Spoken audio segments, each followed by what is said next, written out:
मेरा नाम सुमित है, 22 साल का हूं। मैं अभी कुंवारा हूं।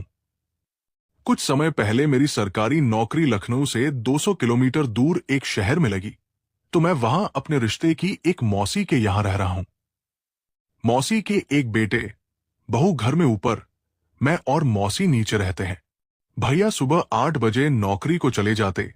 गीता भाभी मौसी के साथ काम करती रहती है। लड़कियों को देखना, ये सब और लड़कों की तरह मैं भी करता हूं। मैंने किसी औरत या लड़की को स्पर्श नहीं किया था। ऊपर वाली गीता भाभी से 1-2 बार मेरी हल्की फुल्की बात हुई थी, लेकिन मैंने कभी उन्हें गलत नजर से नहीं देखा था। मेरे वहां जाने के 15 से 20 दिन बाद घर की पानी की मोटर खराब हो गई। पानी ऊपर नहीं चढ़ रहा था। उस दिन मेरी छुट्टी थी। भैया घर पर नहीं थे। मौसी बाजार गई हुई थी। मैं घर में अकेला था। कुछ देर बाद भाभी नीचे आई और मुझे देखकर मुस्कुराते हुए बोली, सुमित, तुम्हें नहाना हो तो नहा लो। अगर मैं एक बार नहाने लगी तो पूरा 1 घंटा लगेगा। मैंने कहा, मेरी तो आज छुट्टी है, मैं तो आराम से नहा लूंगा। लेकिन आपको लगता नहीं कि 1 घंटा बहुत ज्यादा होता है? भाभी बोली, पूरा शरीर को अच्छे से साफ करके नहाती हूं, तभी तो इतनी साफ सुथरी हूं। मैं कुछ बोलता, भाभी मेरे सामने सामान्य ज्ञान की किताब झुककर देखने लगी और बोली, सुमित, ये किताब मुझे दे देना। मैं बीएड की तैयारी कर रही हूं, उसमें काम आएगी। उसके बाद भाभी बाथरूम में चली गई। बाथरूम में झांक कर देख सकते थे, पर मुझ में देखने की हिम्मत ही नहीं हुई। आधे घंटे के बाद भाभी की आवाज आई, सुमित, बाहर कोई है तो नहीं? मैं बोला, नहीं, मेरे अलावा कोई नहीं है। भाभी बोली, तुम जरा इधर तो आओ। मैं बाथरूम के पास पहुंचा और बोला, क्या बात है? भाभी ने बाथरूम का दरवाजा थोड़ा सा खोला और मुस्कुराते हुए बोली, तुमसे बातें करने के चक्कर में मैं कपड़े लाना ही भूल गई। भाभी अपने एक हाथ से खिड़की पर रखी चाबी उठाने लगी। चाबी उनके हाथों से फिसल गई। वो झुककर चाबी उठाने लगी। मैं एक टक भाभी को देखने लगा। भाभी बोली, इनको बाद में देख लेना, अभी तुम ये चाबी लो और जल्दी से ऊपर जाकर मेरे कपड़े ले आओ, पलंग पर रखे हैं। ऊपर जाकर मैं भाभी के कपड़े ले आया। मैंने भाभी को कपड़े दे दिए। तभी दरवाजे की घंटी बजी और मौसी की आवाज आई। भाभी खुद को सही करते हुए ऊपर भागी और बोली, कल ऊपर आना, अच्छी तरह से बातें करेंगे। अभी चलती हूं, बुढ़िया ने देख लिया तो घर से निकाल देगी। और इशारा करते हुए वो ऊपर भाग गई। रात भर भाभी को याद करता रहा। बार बार भाभी मेरी आंखों के सामने आ रहे थे। अगले दिन मौसी जब नहाने जा रही थी, तभी भाभी की आवाज आई, मम्मी जी, आप और सुमित ऊपर आ जाओ, मैंने इडली बनाई है। मौसी मुझसे बोली, सुमित, तू ऊपर जाकर इडली खा ले, मैं जल्दी से नहा कर आती हूं। भाभी ऊपर खड़ी सब सुन रही थी। मैं ऊपर चला गया। भाभी मुझसे बोली, चलो आज देवर जी ऊपर तो आए, पहले चाय बनाती हूं। भाभी चाय बनाने लगी। आज मेरी नजर बदली हुई थी। भाभी में मैं एक औरत देख रहा था। भाभी ने चाय में दूध डालने के बाद मुड़कर मुझे देखा और मुस्कुराते हुए कहा, कुछ चाहिए क्या? मैं बोला, मौसी आ जाएंगी। भाभी दरवाजे के पास गई और दरवाजा बंद कर दिया। बुरा सा मुंह बनाते हुए बोली, बुढ़िया आधे घंटे से पहले नहीं आने वाली।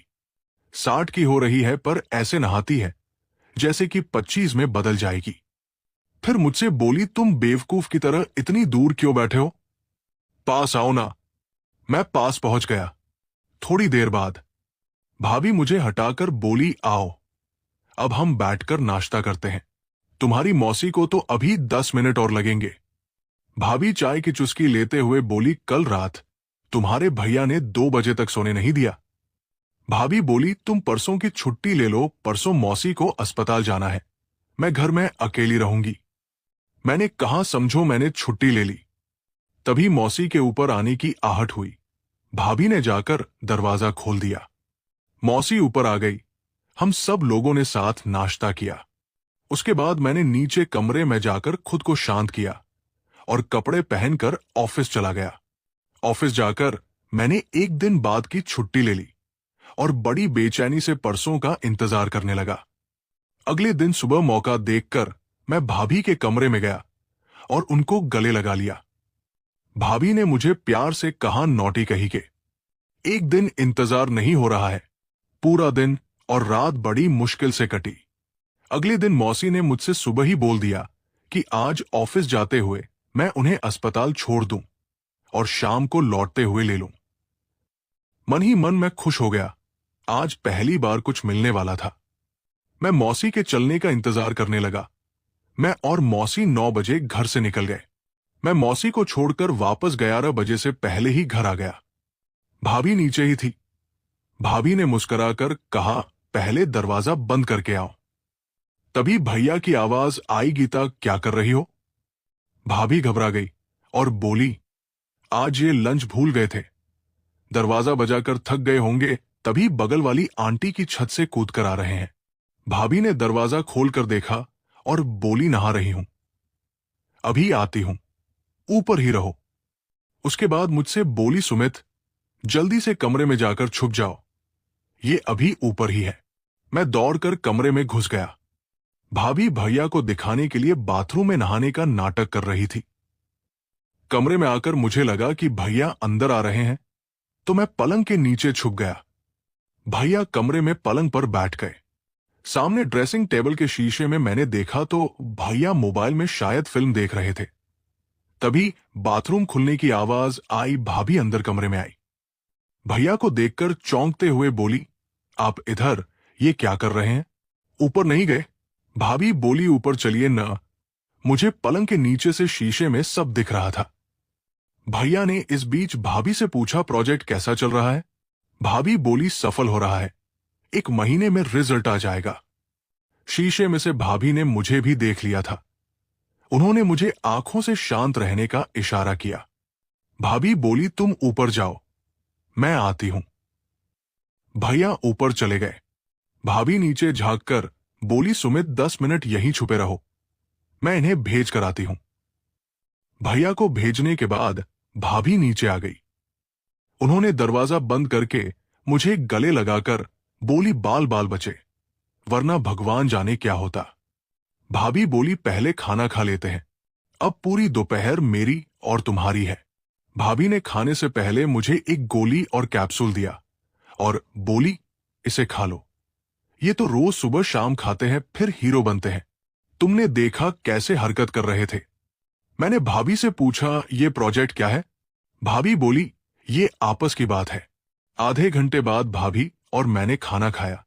इसके बाद भाभी मुझे ऊपर अपने कमरे में ले गई।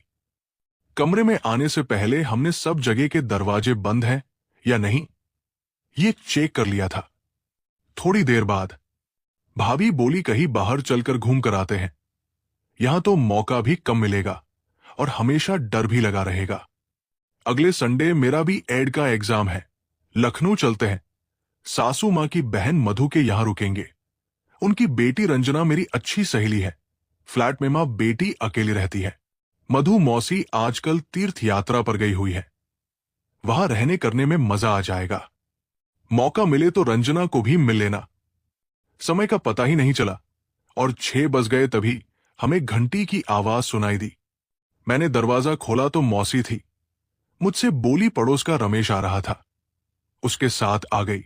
चल तेरी दौड़ बची, ये गीता तो ऊपर पढ़ रही होगी, बड़ी कामचोर है, दिन भर पढ़ने का नाटक करती है। मौसी ने आवाज देकर गीता भाभी को नीचे बुला लिया और पूछा, ये तेरी पढ़ाई कब पूरी होगी? भाभी बोली, मम्मी जी अगले संडे को एग्जाम लखनऊ में है, उसके बाद पढ़ाई खत्म।